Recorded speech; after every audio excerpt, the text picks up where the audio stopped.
네, 우리 하나님 말씀은 누가복음 4장 우리 9절 말씀부터 12절까지 말씀만 우리 함께 읽도록 하겠습니다. 누가복음 4장 9절 말씀부터 우리 12절까지를 찾아서 함께 읽도록 하겠습니다. 누가복음 4장 9절로 12절입니다. 시작. 또 이끌고 예루살렘으로 가서 성전 꼭대기에 세우고 이르되 네가 만일 하나님의 아들이여든 여기서 뛰어내리라.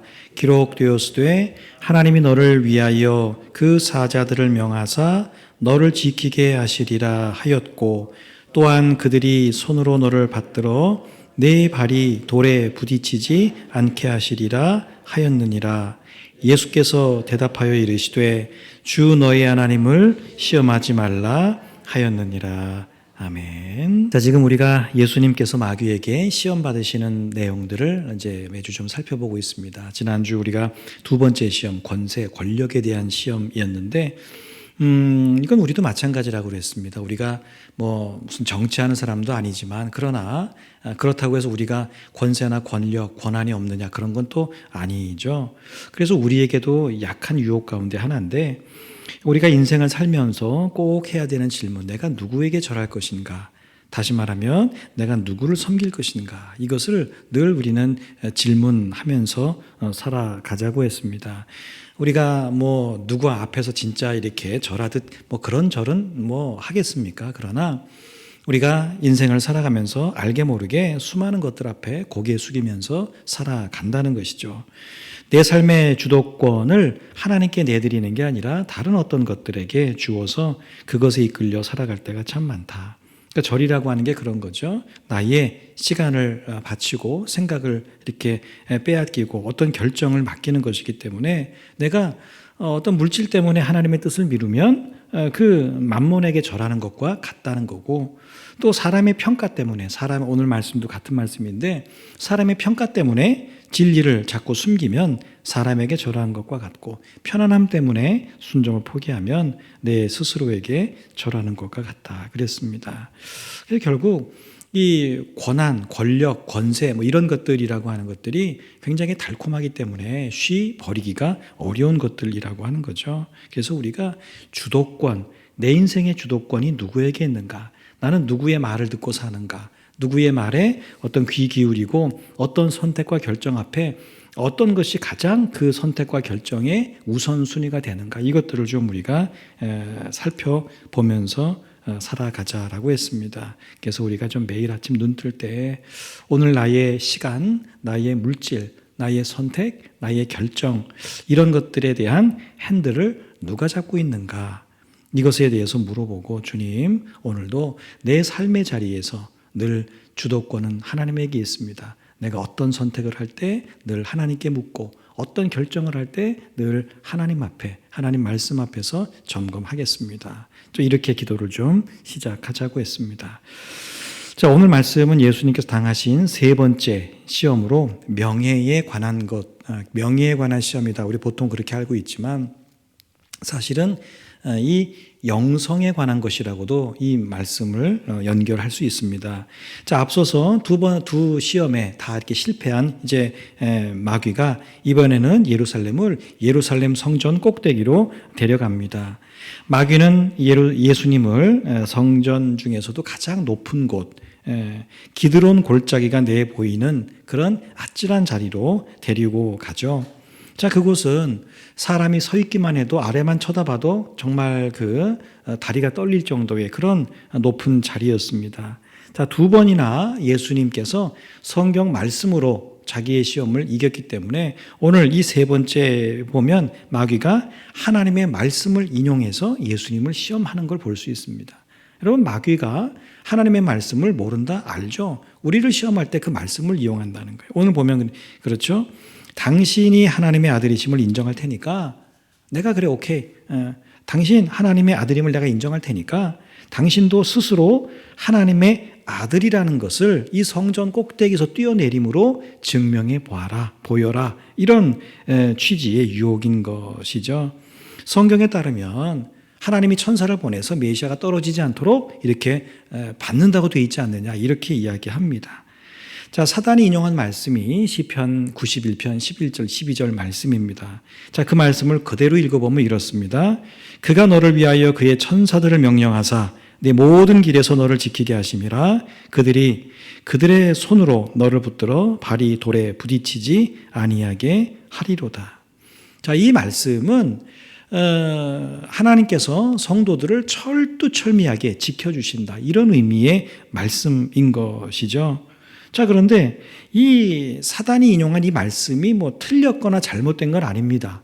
그런데 사단이 모든 성도는 하나님이 철저하게 지켜주신다 이런 말씀을 어떻게 해요? 약간 이렇게 비틀어서 오늘 예수님에게 적용하는 걸 볼 수 있습니다.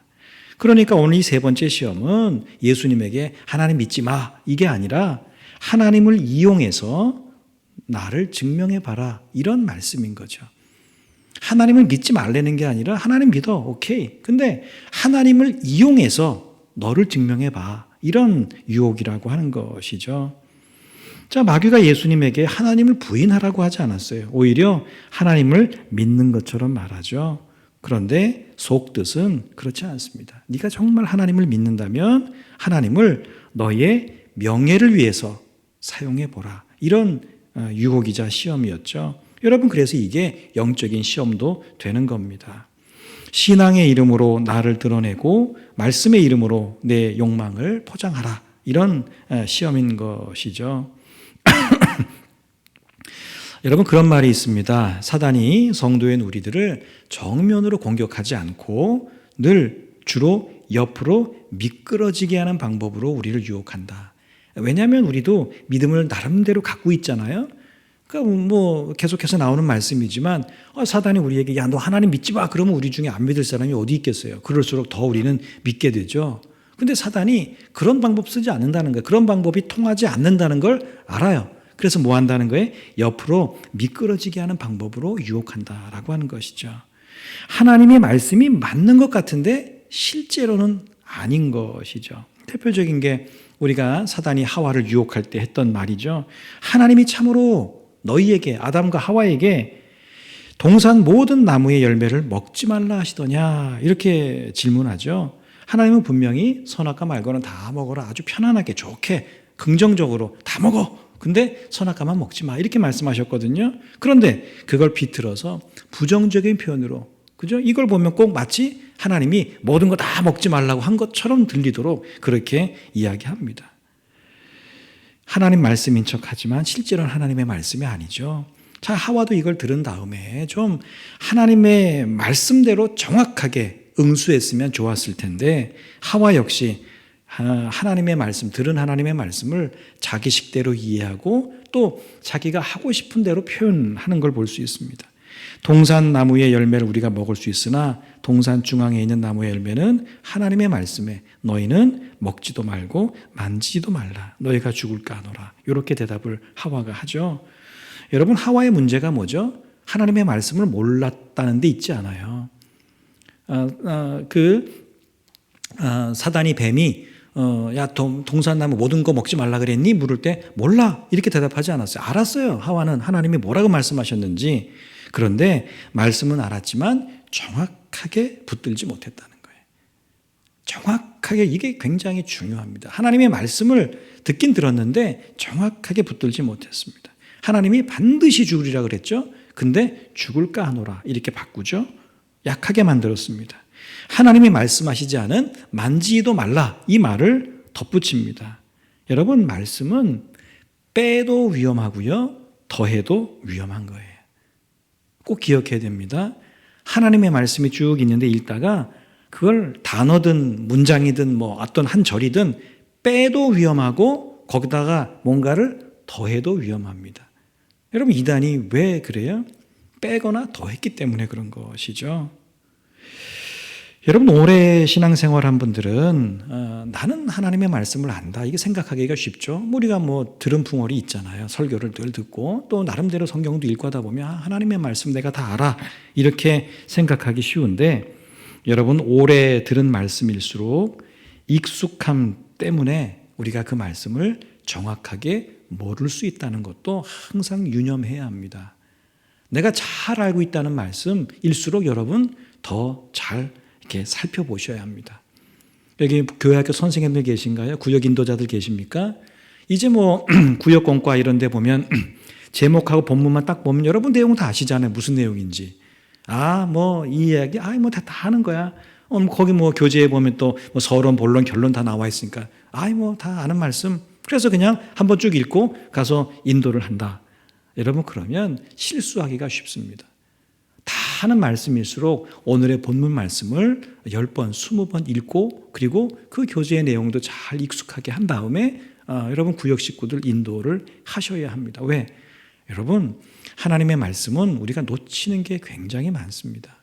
저도 성경을 읽다 보면 이런 게 성경에 있었나? 저도 성경 많이 읽었는데 이런 말씀이 성경에 있었나 하는 것들이 심심치 않게 나오는 걸 볼 수 있습니다.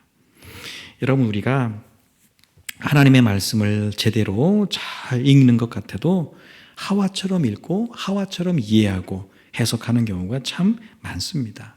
우리 그런 말 많이 하죠. 사람은 참 그렇다. 자기가 듣고 싶은 말만 듣는다. 우리 이런 말 많이 하잖아. 그죠? 근데 우리는 사람의 말만 듣고 싶은 대로 듣는 게 아니고 하나님의 말씀도 듣고 싶은 대로 듣습니다.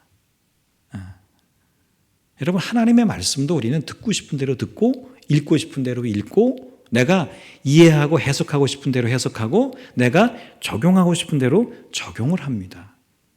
난 아닌데요. 아니에요. 우리 다 그래요. 여기서 예외는 없어요. 근데 우리가 이것만 사실 잘 교정해도 우리는 바른 믿음 생활을 좀 할 수 있습니다. 오죽하면 내가 복음이라는 말까지 나왔겠습니까? 내가 듣고 싶은 말씀만 듣는 거예요. 그리고 내가 내 식대로 이해하고 해석한다면 여러분 그게 어떻게 하나님의 말씀이 될 수 있겠습니까? 우리가 오래전부터 큐티니, 묵상이니, 뭐 나눔이니 이런 게 이제 이렇게 많이 교회 안에 있었죠. 참 좋은 거죠. 그런 것들을 통해서 서로의 것들을 나누고 하는 거 굉장히 좋은 겁니다. 자, 그런데 아까 말씀드린 것처럼 성경의 67권이라고 사람들이 농담처럼 이야기합니다. 그게 내가 복음이다. 그렇게 이야기하는데 무슨 말인가요? 내 생각에는 내가 보기에는 내가 이 말씀을 통해서 받은 은혜는 여러분 이런 말들이 결코 틀린 말들은 아니죠. 여러분 내가 받은 은혜가 얼마나 귀해요? 여러분 성경이라고 하는 게 결국은 나와 말씀과의 관계잖아요. 하나님이 내게 말씀하시는 거죠.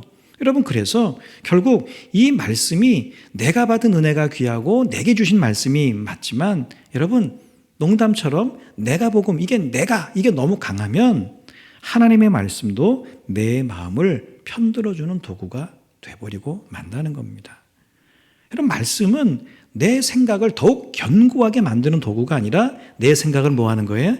고치는 칼과 같다. 검이라고 성경이 표현하고 있잖아요. 내가 무슨 생각을 딱 하고 있어요? 근데 성경을 읽다 보니까 마침 그 말씀이 딱 나왔어요. 옳거니 이게 아니고 내가 가진 생각을 바꾸고 고쳐주는 게 하나님의 말씀이라는 거예요. 여러분 그래서 하나님의 말씀이 하나님의 말씀이 되는 순간이 언제냐? 그건 하나님의 말씀을 그대로 듣고 그대로 실천할 때 그게 하나님의 말씀이 되는 거예요. 오늘날 조금 약한 게 있다면 그런 거예요. 아까 말씀드린 것처럼 우리가 너무 개인적인 묵상과 큐티와 이런 것들을 너무 이렇게 깊이 하다 보니까 내가 생각할 때는 내 생각에는 이게 자꾸 너무 좀 많아지는 경향이 없지 않아 있습니다. 예전에는 뭐라고 말씀해요? 하나님께서 주어가 늘 하나님이었거든요. 하나님께서 내게 근데 하나님도 빼버렸어. 내가가 먼저 나오기 시작하면서부터 성경을 굉장히 자의적으로 이해하고 해석하려고 하는 경향이 오늘 이 시대에 굉장히 많아졌다는 거예요. 하나님이 이 성경 속에서 과연 나에게, 우리에게, 우리 가정에, 우리 교회에 무엇을 말씀하시는가? 이게 오래전에는 우리가 가장 중요하게 여겼던 거예요. 이제는 그게 필요 없습니다. 그냥 내가 보고 은혜 받으면 그게 좋은 말씀이다. 이게 너무 강조되다 보니까 정말 원래 하나님이 그 말씀을 통해서 우리에게 주시고자 했던 그런 것들을 잊어버리거나 잃어버리는 그런 경우들이 많이 있습니다. 여러분, 그래서 우리는 늘 성경 말씀을 대할 때마다 나의 부족함, 그리고 내 지식의 한계를 인정할 줄 알아야 합니다. 내가 그래도 성경을 몇 번 읽었는데, 내가 성경을 그래도 공부를 했는데, 내가 목사로 내가 성경 공부한 것만 해도 얼만데. 여러분, 이런 것이 아니라 내가 부족하구나. 성경 말씀에 대해서만큼은 내 지식에 한계가 있구나 인정하고 성경을 읽거나 묵상하거나 들을 때마다 언제나 100%입니다. 성경의 도우심을 구해야만 합니다. 왜냐하면 성령님만이 주어진 말씀을 가장 하나님의 뜻대로 나에게 알려주시기 때문입니다. 성경을 안 읽는 것도 굉장히 위험해요. 그죠? 믿음으로 살면서. 근데 성경을 읽으면서 자기 식대로만 이해하고 해석하고 적용하는 것도 그 위험합니다. 그렇죠? 그래서 우리가 나눔이 필요하고 중요하다고 이야기하지 않습니까? 여러분, 대화하지 않는 사람은 외골수가 될 가능성이 많잖아요. 고집스럽잖아요. 자기 생각밖에 모르잖아요. 여러분, 그런 사람이 잠깐 동안은 괜찮을지 그렇게 1년, 2년, 10년 생활해 보세요. 다른 사람하고는 엄청난 이 생각의 차이를 갖고 살아가는 거예요. 금방은 대화가 안 되는 것처럼 보이지만 10년이 지나면 완전히 대화가 아니라 그 사람하고는 이야기 자체가 안 되는 거예요. 왜? 너무 이 사람은 늘 자기 것만 해. 여러분, 그게 믿음에서도 나타날 수 있다는 거예요. 조심해야 합니다. 나만 성경 보고 내 식대로만 이해하고, 여러분, 그러다 보면 그게 뭐예요? 자꾸 나 중심의 하나님의 말씀이 되게 되는 것이죠. 말씀드렸어요, 여러분. 그게 나쁜 게 아닙니다. 그거를 우리는 나눌 줄 알아야 돼요. 나는 이 성경 말씀을 이렇게 읽었어요. 여러분, 그래서 구역 예배가 뭔가 설교가 아니라 그랬잖아요. 우리 여러분 구역원 되시는 분들 인도자께서 물어보면 대답도 좀 여러분 생각도 좀 말씀하시고 그러셔야 됩니다. 대답을 안 하시니까 또 인도자가 해야 되니까 또 쭉 말씀도 하시고 그러는 경우가 우리 많은데, 내 생각을 이야기해야죠. 그러면 나는 성경을 이렇게 이해했는데 저 집사님은 저렇게 말씀하시네. 저 권사님은 또 저렇게 이해하셨네. 저 장로님은 저렇게 적용하시네. 그러면서 그 말씀에 대한 다양한 이해들을 우리가 갖게 되면서 뭐 해나가는 거예요?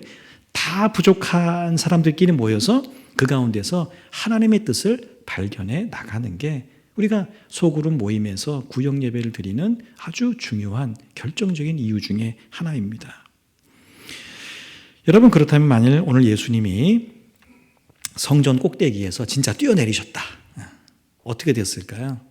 그런 가정은 좀 그렇지만 어쨌든 뛰어내리셨다고 치면, 그리고 실제로 성경 말씀처럼 천사가 짠 하고 뛰어내리는 예수님을 쫙 받아 올렸다면, 거기 있던 모든 사람들, 성전에 있던 밖에 있던 모든 사람들이 예수님을 그 즉시 메시아로 추대하고 따랐을 겁니다.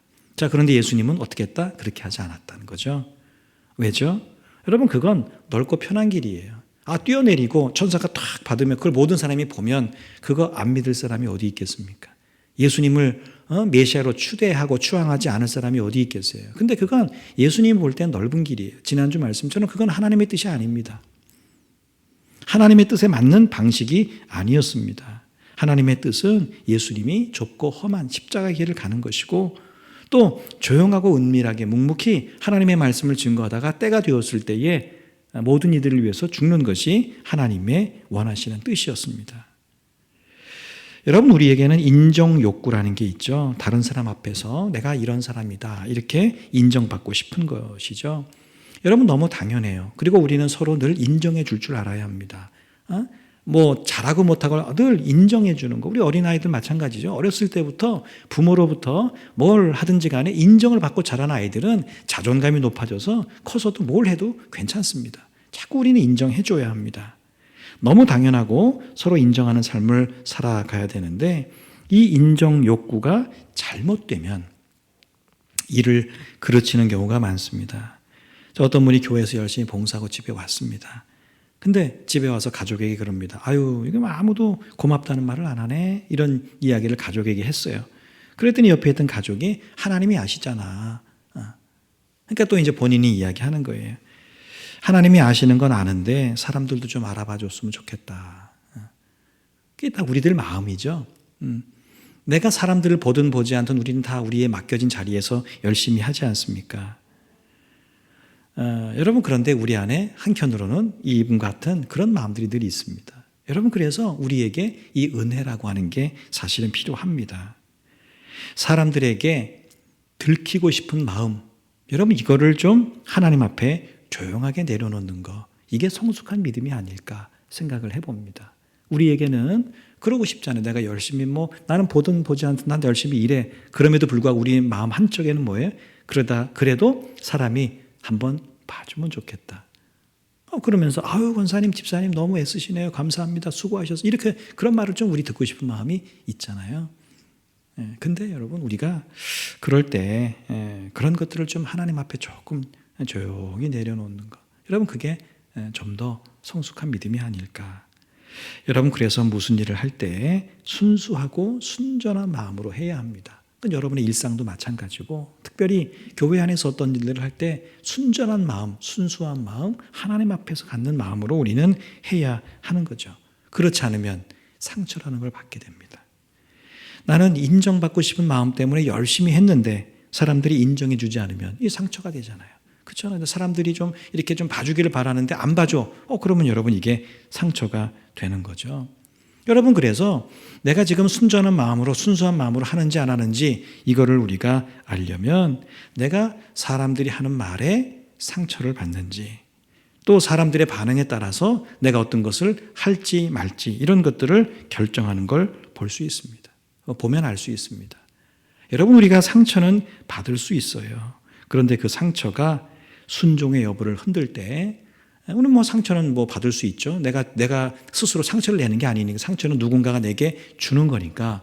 근데 그거는 상처는 받을 수 있어요. 근데 그 상처를 받았을 때 그 상처가 내 순종 여부를 좌우한다. 그러면 여러분 우리의 스스로가 우리의 인정 욕구를 좀 점검해 볼 필요가 있습니다. 사람들의 반응 때문에 내가 뭔가를 한다 안 한다 이런 결정을 한다면 여러분 순전한 마음으로 내가 하고 있을까? 우리 스스로를 좀 이렇게 살펴보자는 거예요. 여러분 사람의 말에 우리가 상처받을 수 있죠. 여러분도 상처받을 수 있고 목회자인 저도 상처받을 수 있고 믿음이 좋은 사람도 상처받고요. 기도를 많이 하는 사람도 상처받습니다. 사람이라면 누구나 다 상처를 받습니다. 그러나 중요한 건 그 상처가 내 순종의 방향을 좌우하느냐 결정하느냐라고 하는 거죠. 상처 때문에 그죠? 상처 때문에 하나님 맡기신 자리를 떠나고 사람의 반응 때문에 내가 어떤 것에 헌신하다가 그걸 멈추게 된다면 우리는 내 안에 인정 욕구가 있는가 이런 것들을 좀 다시 한번 잘 살펴볼 필요가 있습니다. 여러분 교회도 그렇습니다. 우리도 사람이 다 모인 곳이기 때문에 내가 이 교회에서 어떻게 얼마나 이렇게 참 수고했는데 이런 마음을 가질 때도 있고요. 내가 어떤 부서에서 이만큼 헌신하고 수고했는데 사람들이 몰라주나 이런 마음들이 올라올 때가 있죠. 여러분 그건 나쁜 마음이 아닙니다. 사람은 다 인정 욕구가 있기 때문에 그건 너무 당연하고 그럴 수 있는 마음들입니다. 여러분 그러나 그 인정받고 싶은 마음이 하나님보다 커지면 사람들의 시선과 반응과 인정받고 싶은 마음이 이게 하나님보다 이게 더 커지면 그때부터는 뭐가 돼요? 봉사하는 것도 시험이 되고 직분도 시험이 되고 헌신도 시험이 된다는 거예요. 우리가 이걸 좀 기억할 필요가 있습니다. 그래서 여러분 어떤 주의를 감당하든 사람들의 말이나 반응, 인정에 좌우되지 말고 하나님이 교회를 통해서 나에게 맡기신 일이라고 하면 여러분 묵묵히 그 일을 감당해 보세요. 여러분 하나님께서 그 마음 중심의 순전함, 그 중심을 보시고 갚아주신다고 말씀하고 있지 않습니까? 여러분 사단의 세 번째 시험을 예수님은 똑같이 신명기 말씀으로 이렇게 대답하십니다. 주 너희 하나님을 시험하지 말라. 이 시험에 대한 말씀은 다음 주에 한 번 더 나누도록 하겠는데 어쨌든 신명기 말씀으로 이 마지막 세 번째 유혹과 시험을 물리치시죠. 여러분 여기서 핵심적인 건 뭐냐면 믿음은 하나님께 나를 맡기는 거예요. 그렇죠? 이거 알고 계시죠? 믿음은 하나님께 나를 맡기는 거. 그럼 시험은 하나님을 내 뜻대로 움직이게 하려고 할 때 이게 하나님을 시험하는 것이 된다는 거죠. 여러분, 믿음과 시험이 겉으로 보면 비슷해 보입니다. 다 하나님을 말하고요. 다 말씀을 말하고 하나님을 믿는 것 같아요. 그런데 방향이 달라. 믿음은 뭐예요? 하나님, 내 뜻보다 하나님의 뜻이 옳습니다. 내 뜻보다 하나님의 뜻대로 나를 인도해 주옵소서. 이게 믿음이라고 하면, 시험은 뭐예요? 하나님을 시험하는 거는 하나님, 내가 원하는 대로 해주셔야 하나님입니다. 여러분, 우리 그럴 때 좀 있지 않습니까? 어떤 우리가 간절한 소원이 있거나 기도 제목이 있을 때, 하나님이면 좀 하나님답게 내게 좀 이런 거 응답해 주셔야 되는 거 아니냐고 우리가 좀 속상할 때 그렇게 좀 따지기도 하는데, 여러분, 시험이라고 하는 건 뭐예요? 하나님, 내가 원하는 대로 해 주셔야 하나님은 진짜 나의 하나님입니다. 여러분, 요건 믿음의 고백이라고 보기가 좀 어려워요.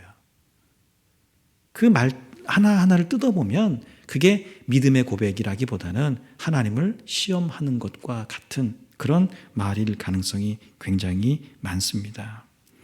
여러분, 마귀는 예수님께, 우리가 계속 반복되는 말씀이지만, 십자가 없는 영광을 제안하고 있습니다. 고난이 뭐 필요하냐? 그냥 뚝 떨어지면 딱 받으면 뭐 인기 만점인데, 고난 없는 인기, 순종이 없이 박수 받는 거, 십자가 없이 메시아길을 가는 거, 뭐 이런 것들을 지금 제안하는 것이죠.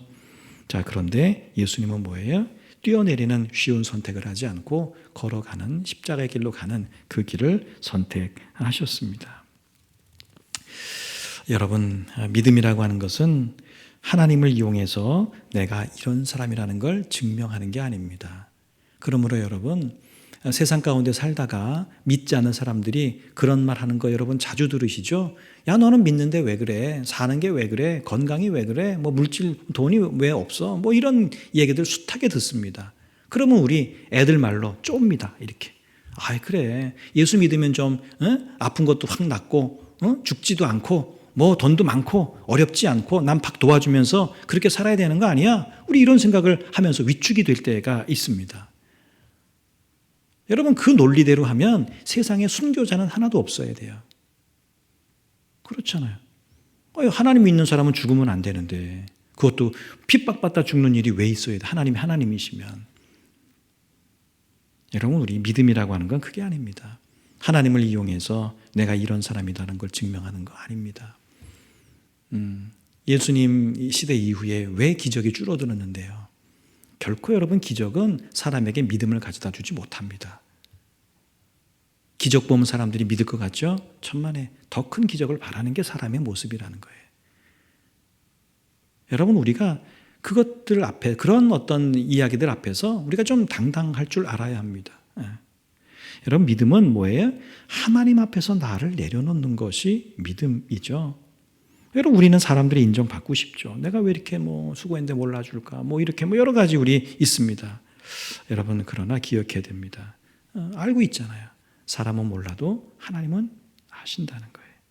사람은 박수치지 않아도 하나님은 보고 계시다는 거예요. 사람이 기억하지 않아도 하나님은 잊지 않으신다는 겁니다. 여러분, 그러니까 우리는 사람의 박수에 인생을 걸지 않아야 하는 거예요. 세상 가운데 살면서, 여러분, 믿음으로 살면서 칭찬만 받고 산다? 그 믿음으로 잘 사는지 고민해 봐야 합니다. 시대의 어떤 그 악한 시대를 거슬러 올라가는데 칭찬만 받고 산다? 여러분, 이건 참 우리가 믿음의 차원에서 한 번쯤은 고민해 봐야 됩니다. 왜? 물결을 거슬러 올라가는 것도 정말 죽을 힘을 다해도 올라갈까 말까 하는 그런 어려움이 있는데, 이런 시대의 조류가 악한 시대 속에서 내가 믿음을 지키고 사는데 전혀 어려움이 없다. 여러분, 그건 우리 한 번쯤은 우리 스스로의 믿음을 고민해 봐야 한다라고 하는 것이죠. 여러분, 성도인 우리는 하나님의 시선 앞에 사는 거지 사람들의 눈에 보기에 좋게 사는 게 아니라는 거예요. 지난주 주일 말씀처럼 여러분, 내가 하나님의 뜻대로 살고 있다면 사람들이 뭐라고 해도 우리는 거기에 개의치 않아야 합니다. 주눅들 필요가 없어요. 내가 지금 하나님의 뜻대로 말씀대로 그렇게 살지 못하는 내 모습이 있기 때문에 우리 스스로가 자꾸 위축되는 것이죠. 그래서 여러분, 우리는 삶의 자리에서든지 교회에서든지 정말 진심이 통할 수 있도록 그게 하나님이든 사람이든 진심이 통할 수 있도록 순전하고 순수한 마음으로 그게 봉사든 그게 헌신이든 그게 뭐 눈에 보이는 보이지 않는 어떤 것이든 또 여러분 생업의 현장에서 하시는 일이든 정말 그렇게 충성하셔야 합니다. 여러분 그래야 그것이 하나님 앞에서 사람들 앞에서 여러분 사람이 다 모를 것 같으세요? 다 압니다. 어린아이들이 가끔 보면 이렇게 자기 부모에게 뭔가 인정받으려고 안 하던 짓을 부모 앞에서 막 하고 그러잖아요. 그럼 부모는 알잖아요. 그거 아이고 저거 나한테 보이려고 하는구나. 그래도 알면서 뭐해요? 아이고 칭찬도 해주고 격려도 해주잖아요. 여러분 우리도 다 마찬가지, 어른도 마찬가지입니다. 다 압니다. 우리가 사람이라는 게 정확하지는 않지만 그 느낌이라는 게 있고 분위기라는 게 있잖아요. 여러분 좀 순수했으면 좋겠어요. 우리의 모든 것들이 좀 순전했으면 좋겠다. 뭔가를 바라고 뭔가를 기대하고 뭔가 인정 이런 게 아니라 정말 하나님께서 내게 누군가가 내게 직장에서 내게 그러면서 우리가 그것들을 좀 순전한 마음으로 이렇게 감당해 나가는 모습. 여러분 사람의 인정이 없어도 주님이 맡기신 일이라면 여러분 묵묵히 우리가 해나가고 걸어가는 거, 사람들이 알아주지 않아도 하나님이 기뻐하시는 일이라면 우리가 좀 끝까지, 저는 성실이라는 걸 생각할 때마다 뭘까 저게 결국은 끝까지가 아닐까 싶어요. 끝까지에는 뭐예요? 전제가 있죠. 무슨 일이 있어도 그 무슨 일에는 뭐예요? 좋은 일도 들어갈 수 있고 안 좋은 일도 들어갈 수가 있겠죠. 좀 우리가 끝까지 하나님이 어떤 분이시라고요? 성실한 분. 왜? 끝까지 우리를 사랑하시잖아요. 왜? 우리의 상태와 상관없이 우리가 하나님을 떠나도 우리가 하나님을 가까이 해도 하나님은 끝까지 우리를 사랑하시기 때문에 우리를 향한 성실하신 하나님이라고 고백하는 거고, 여러분 그게 우리에게는 큰 은혜가 되는 것이지 않습니까? 우리가 그 하나님을 따라서 닮아가는 그런 사람들이지 않습니까? 여러분 사단은 사람을 통해서 또 여러 상황들을 통해서 지금도 계속해서 여러분 친구들을 통해서 그런 말 합니다. 보여줘. 또 예수 믿는 사람이라면 보여줘. 증명해봐. 네가 어떤 사람인지 좀 드러내봐. 사람들이 너를 더 알아주게 해봐. 이렇게 이야기합니다. 여러분 거기에 정말 그런가? 여러분 그렇게 생각하지 말고 주님은 우리를 십자가의 길로 부르신다 라고 하는 걸 우리가 꼭 기억하면서 주님이 우리에게 말씀하신다면 이렇게 말씀하실 거예요. 보여주려고 살지 말고 순종하면서 살아라.